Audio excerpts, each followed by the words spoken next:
Hashtag kabur aja dulu udah jadi viral di mana-mana, apalagi di belakangan hari ini di tahun 2025 awal. Banyak anak-anak muda Indonesia masih produktif memutuskan untuk pengen kabur ke luar negeri dengan alasan ingin tinggal dan kerja, khususnya di negara Jepang, Wak. Jadi, dikarenakan ya kita tahu sendiri negara kita yang kian lama semakin aneh-aneh aja pengaturannya. Apa-apa sekarang udah serba mahal. Kayak yang udah-udah, kalian tahu sendiri, Wak, pajak hampir mau dinaikkan 12%. Tapi nggak jadi karena memang ada pertimbangan lain dan sempat sedikit ada demo. Tapi hal-hal yang lain, kebijakan-kebijakan lain seperti pembatasan usia untuk mencari lowongan kerja, kebutuhan bahan pokok yang kian lama makin naik, nggak sesuai dengan gaji. Walaupun kita dapat gaji UMR, jangankan untuk nabung, untuk kebutuhan sehari-hari aja dengan gaji UMR itu belum tentu bisa gitu. Dan ditambah sekarang di Lambe Tura, tepatnya di Instagram, kalau biaya BPJS akan dinaikkan. Boom, jadi agak lain memang sekarang, Wak. Jadi wajar kalau banyak anak-anak muda Indonesia sekarang ini, khususnya umur yang masih produktif. Misalnya itu di kisaran usia di angka sekitar 35 tahun ke bawah. Dan mungkin sebagian dari kalian udah pernah baca di berita online kalau WNI yang ada di Jepang ini banyak yang enggan untuk pulang ke Indonesia lagi gitu. Makanya mereka berusaha untuk gimana caranya dapat visa selama-lama mungkin tinggal di Jepang untuk bekerja.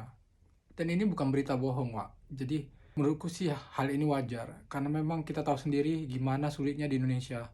Udahlah sulit cari uang, dipersulit dengan kebutuhan biaya hidup yang makin kian lama nggak masuk akal. Tambah lagi yang kita punya adat istiadat atau budaya untuk membiayai orang tua kita yang lanjut usia, yang nggak produktif lagi alias nggak punya pekerjaan.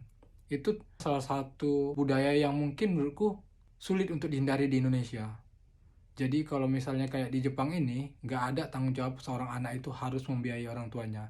Karena memang pengaturan pajak pensiun itu memang benar-benar diterapkan. Nggak ada yang korupsi sama sekali, jadi untuk kebutuhan orang-orang lansia, nggak ada itu disangkut pautkan dari anak-anaknya. Mereka udah ditanggung oleh pemerintah. Potongan gaji mereka yang selama ini mereka kerja dan dipotong oleh pemerintah yang namanya itu nenking. Jadi asuransi pensiun. Nah itu yang akan digunakan di masa tua mereka. Sebenarnya aku udah mulai pesimis dengan negara kita. Bahkan sekelas presiden kita aja Pak Prabowo, yang jelas-jelas ketua partai besar, mantan jenderal, yang kita tahu sendiri presiden kita sekarang ini orangnya tegas.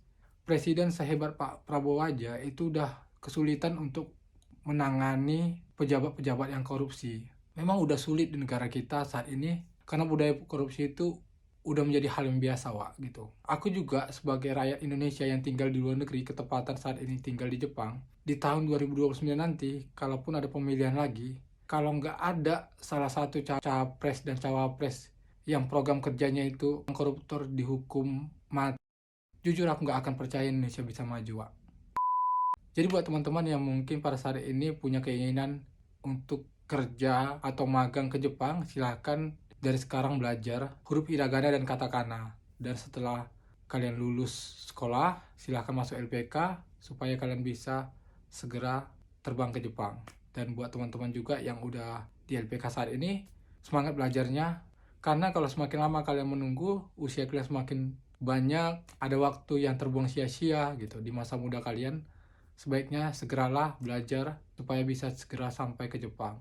Mungkin sampai sini dulu video kali ini, Wak. Mudah-mudahan opiniku ini bisa bermanfaat untuk kalian semua. Gua Ari, cabut dulu, Wak. Ciao.